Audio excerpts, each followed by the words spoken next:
Apple Car, plus de 200 conducteurs désormais. Lobbying commun. Flicage présentiel. Starlink en location. Sonnette vidéo avec reconnaissance faciale. Jeudi 23 mars 2023. Elia Bitbol. Fabrice Neumann qui remplace temporairement Benjamin Vincent qui souffre d'une petite extinction de voix et à qui on souhaite un prompt rétablissement. La quotidienne iWeek, épisode 357. Bonjour à tous.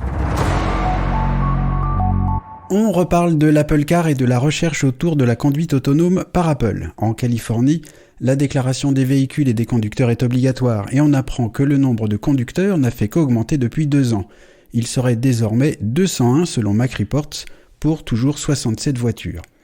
Apple a aussi déclaré 16 collisions depuis le début de ses tests et une seule très mineure, avec un trottoir, depuis le début de l'année.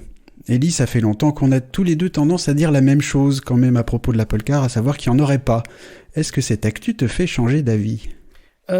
Pas vraiment, parce qu'on sait qu'Apple faisait des tests depuis longtemps sur de la conduite autonome, et là, la vraie information, c'est que le nombre de conducteurs a augmenté, mais il a augmenté légèrement, parce que c'est vrai que 201, ça peut paraître beaucoup, mais ils étaient 196 avant, donc en fait ils ont engagé 5 personnes, donc il n'y a pas de quoi mettre les scoops BFM TV exclusifs, etc. Mais ça veut dire qu'ils continuent à travailler dessus. Après, j'ai lu les commentaires dans l'article, il y a les gens qui disent « Ah, espérons enfin l'Apple Car pour 2026 », il y en a qui disent « Non, mais de toute façon on n'y croit pas », il y en a qui discutent de la technologie.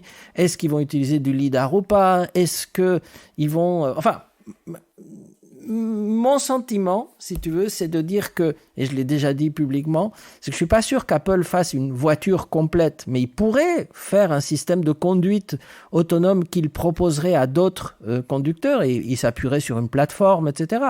Les rumeurs disent aussi qu'ils ont décidé de remettre le volant dans la voiture qui devait être totalement sans volant. Ils ont décidé d'en remettre un. Comme quoi, il vaut mieux être prudent. Mais aujourd'hui, Tesla, qui a des voitures avec un certain degré d'autonomie depuis des années et des années, cumule dans ses data centers des milliards de données, puisque toutes les voitures sont connectées, et c'est pour ça d'ailleurs que Tesla paye la connexion de la voiture. Qu'on le veuille ou pas, il n'y a pas de moyen de se déconnecter. Tesla enregistre absolument tout ce qu'on fait chaque minute où on conduit une Tesla. Et ça va dans des bases de données énormes qui sont capables de aider à la conduite autonome ou de voir comment les voitures sont conduites, etc. On ne peut pas remplacer ça avec 200 voitures. Hein. C'est ce que dit une des personnes dans les commentaires et je suis totalement d'accord. Malgré tout ça, on parle toujours de 2026 pour le lancement d'une éventuelle voiture Apple vendue en magasin. Quand Apple, Alphabet, la maison mère de Google, et Meta, la maison mère de Facebook, faut-il le rappeler, font cause commune contre un projet de loi qui autorise les agences de renseignement américaines à récupérer et à accéder aux données personnelles des citoyens américains. Du lobbying en commun donc pour au moins limiter le champ d'action de la section 702 du Foreign Intelligence Surveillance Act, on peut aussi dire FISA, c'est plus simple, et le Congrès doit réexaminer ce texte d'ici la fin de l'année. Alors Ellie, est-ce que tu es étonné que ces 3 géants de la tech s'allient dans cette affaire ? Ah écoute, quand il s'agit de défendre ses intérêts, il n'y a que des amis. Donc leur intérêt est commun, puisque tous les 3, et il y en a certainement d'autres, dans la Big Tech, manipulent énormément de données clients. Et à partir du moment où on peut leur demander des renseignements, forcément, le culte du secret, en particulier chez Apple, ce désir de ne pas partager des informations, ou en tout cas le moins possible, immédiatement, c'est vie privée avant tout. Et ils ont raison, parce que la vie privée, c'est quand même quelque chose d'extrêmement important. De notre côté, le gouvernement peut avoir besoin, puisque là on parle de foreign intelligence, c'est-à-dire en fait, c'est dans des cas d'espionnage, de soupçon qu'un citoyen américain pourrait travailler, entre guillemets, pour un gouvernement étranger, et ils ont besoin de renseignements, et ça peut sembler légitime. De notre côté, dans les années précédentes, le FISA a été très largement utilisé dans des buts électoraux, et il y a eu des abus d'usage, et donc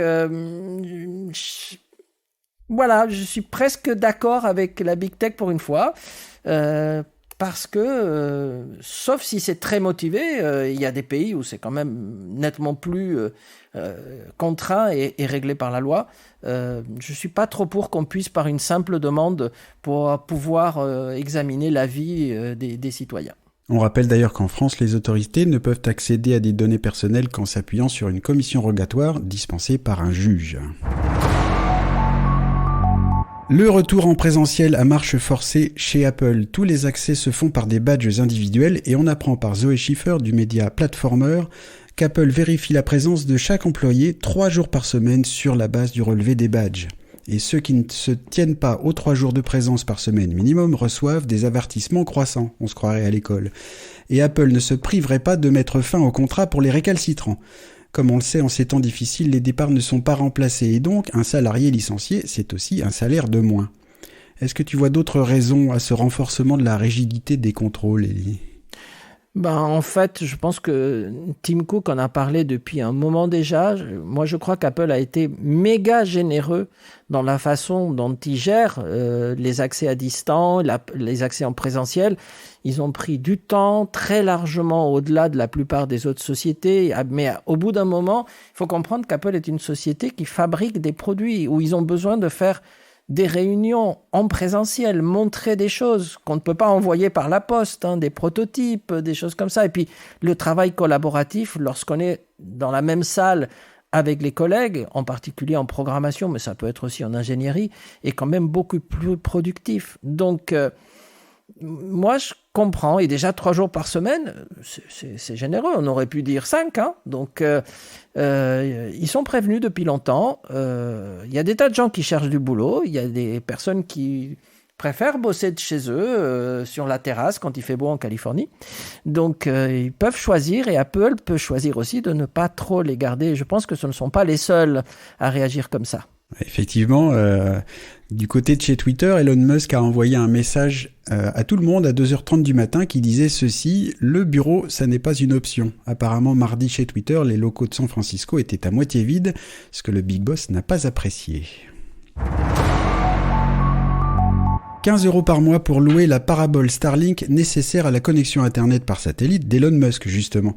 C'est une nouvelle option repérée par nos confrères de MacG à la place de l'achat de l'antenne dont le prix a perdu 150 €, passant de 450 à 300 € désormais. Le seul inconvénient, c'est que dans le cas d'une location de la parabole, Starlink ne rembourse pas les 50 € de frais d'activation qui seront donc à votre charge, en plus des 50 € par mois au titre de l'abonnement. Est-ce que cette nouvelle offre te paraît intéressante, Elie ? Pas vraiment, ça permet de compléter l'offre actuelle, mais quand tu regardes le prix donc de 300 €, si tu payes 15 € par mois, si tu vas utiliser Starlink pendant plus d'1 an, tu vas dépasser le prix d'achat. Donc, à un moment donné, les locations, si tu la loues par exemple pendant, 5 ans, et que tu t'en sers pendant 5 ans, tu as payé largement plusieurs fois le prix de ta parabole. Donc, c'est pas très très intéressant. Si c'est pour un usage ponctuel et que tu sais que tu vas en avoir besoin pendant 3 mois, très bien. Sauf que parce que tu pars en vacances quelque part, etc.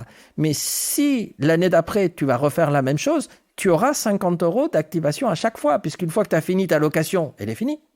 Et donc, si tu repayes 50 € à chaque fois, en fait, ça revient plus cher. Donc, les prix vont rebaisser certainement et le prix de l'utilisation, qui est de 50 € par mois, comme tu as dit, risque aussi de baisser un jour ou l'autre lorsqu'il y aura un peu plus de concurrence, etc. Donc, Starlink est quelque chose qui marche très bien. 300 €, ça me semble raisonnable. Donc non, je trouve que c'est bien comme ça aujourd'hui. Rappelons que cette offre est sans engagement, alors ça permet peut-être justement de louer pour un mois quand on part en vacances, par exemple. Oui, mais tu payes 50 € d'activation. Et puis voici la vidéo doorbell G4 de chez Aqara, la première sonnette avec visiophone et reconnaissance faciale compatible HomeKit évidemment, et bientôt Matter via une prochaine mise à jour. Elle peut reconnaître les membres de la famille ou le facteur et l'accueillir avec un message personnalisé. Elle peut fonctionner avec ou sans fil, dans ce dernier cas, 6 piles AA lui confèrent une autonomie moyenne de 4 mois. Les images peuvent être uploadées soit sur iCloud, soit sur la plateforme Aqara, ou aussi vers votre propre serveur NAS, le cas échéant. On trouve cette caméra à 130 € sur Amazon, par exemple, et Ellie, mon petit doigt m'a dit que tu l'avais commandée. Mais écoute, oui, parce que j'ai lu évidemment la news et je me suis précipité pour voir si elle était disponible en France. Et je l'ai trouvée, donc j'ai cliqué immédiatement sur commander et elle arrive lundi, donc on va pouvoir en parler dans une prochaine émission. Ça, c'est chouette. Alors, petit commentaire supplémentaire, c'est comme souvent, on voit que c'est un appareil qui sera compatible Matter, mais qui ne l'est pas d'avance. Est-ce que tu crois que Matter est en train vraiment de prendre ou pas ? Je pense que oui, mais ça prend du temps parce qu'il y a des certifications à faire et les certifications sont croisées suivant les environnements. Donc, il faut que ça soit certifié par toutes les sociétés qui participent au groupe Matter.